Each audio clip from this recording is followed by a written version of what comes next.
Alright, we're here to play Dungeons & Dragons, but using the Modiphius Conan rules, which is over here. So I'm using these rules, but playing Dungeons & Dragons. And we are going to go through Shackled City. Guys, don't look it up. Be surprised, don't look it up.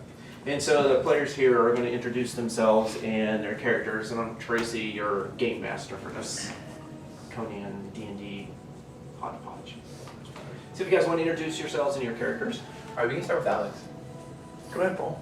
Alright, I'm Paul. What's up? My character is Grim Matchstick. He's kind of like a rough and tumble, full of himself, 14-year-old. Just like. Alright, he's a warrior. He's from Vanaheim, which is kind of like an Arctic Viking region in the Conan realm. And he kind of traveled along. He started as a warrior at a really young age. He's traveled with his Viking crew, and on his very first kind of Viking trip to raid cities, he challenged the leader of his group, the kind of boss, to a duel. Everyone thought that he would lose, considering he was so young, but he surprisingly won. So they dropped him off, and he got the axe of his defeated foe. In our adventure, we're going to Aqualonia, somewhere in Aqualonia, right? Yeah, I'll get to that. Yeah. So we'll get to that? Alright. And the reason I'm going there, just because I heard from one of the guys that I traveled with, there's a big score there. Big score. Ready to make some gains, make some fortune. Alright. Alright, my name's Mason. I'm playing Clearchus. Clearchus is originally from Aqualonia, and he was involved in a plot to maybe overthrow one of the influential nobles, and the plot was uncovered, and so he escaped to Venarium, which is in Cimmeria.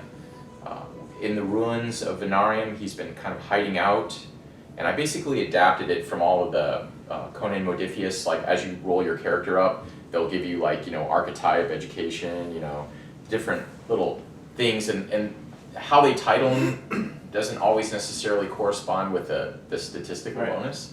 But just for the hell of it, I thought, wouldn't it be cool to kind of construct, his history based on the titling? So I had, like, he's a barbarian shaper, and he got gone native, so I thought, okay, that's why he went off and hid. And he's basically equipped with stuff that he's taken out of the barrow. There was a big battle which Conan fought when they took over Venarium. They basically razed the whole settlement to the ground, and he's kind of hiding out in those ruins, and I'm assuming this is in the future after Conan is gone in our setting for our game years later, so that's where he is. He's a really intelligent character, but he has all these weapons that he's dug up, but he doesn't really know how to use them. So and he's not super skilled in like survival type skills that you would need to be out on your own. So I think he's pretty much had enough of this, and he's going to try to go back to Aqualonia. I'm not really sure where the setting's taking us, but possibly because he wants to, he has an interest in artifacts and in knowledge from the past, and he may be looking, to gain some sort of mystical or magical knowledge that is connected to this adventure somehow. We'll see. All right. My name is Alex. I'm playing the character Altharius, who is a ranger from the Westermark region of Aqualonia. He's a warrior archer, so is primarily a combat role.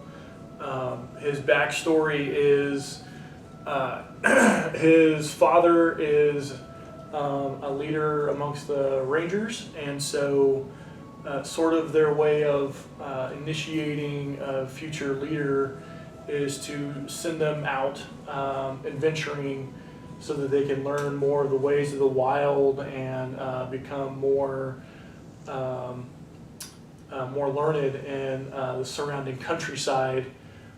So while his combat abilities are pretty good, his interactive capabilities and his ability to communicate with other people is somewhat lessened. And so that's what he is aiming to improve until such time that he receives word to return back to Westermark to defend Apollonia against the Picts. All right. So where this is going to take place, since you were asking, it's in Aquilonia, but it's the mountain ranges between Aquilonia and Nemedia. Is that saying it right? Nemedia. But it's still in Aquilonia territory. So Yeah, so here's Grim Matchstick, and There I am. he looks like he is. Like he's got some armor, as you can see on his arms, which I'm assuming he got that from Conquest as a Viking. He uses that large size axe, and he's kind of dressed in furs, and he's got like the bear skin cloak, much like that. My guy, you can see he's kind of dressed in like furs and pelts that he just managed to pick up when he was in hiding. He's been there for a while, and you can see he has little scraps of armor. And I kind of made him the same way. Like he doesn't have any armor on his torso because the miniature did, and just I thought it would be funny. And of course, here comes the Trout, miniature, a guy who can actually paint and design miniatures. You want to talk about him? So this is Alfarius. He's modeled somewhat closely to what his character has, except that, well, the model here is bare-chested. He actually does have some armor, but he does carry around a large axe, and he is wearing only a loincloth besides his armor. And then he does have armor in other places as well. The only thing that's not on the model is the hunting bow that he has with 5 quiverfuls of arrows. Oh my gosh. And he's incredibly tall. I think Yes. we need to add some like stuff to our bases of our miniatures, Yeah. like platform shoes, so I don't feel quite as intimidated. He's like a foot taller than the rest of us. That's an awesome miniature. Yeah, probably should have made him into a barbarian, but He is fantastic.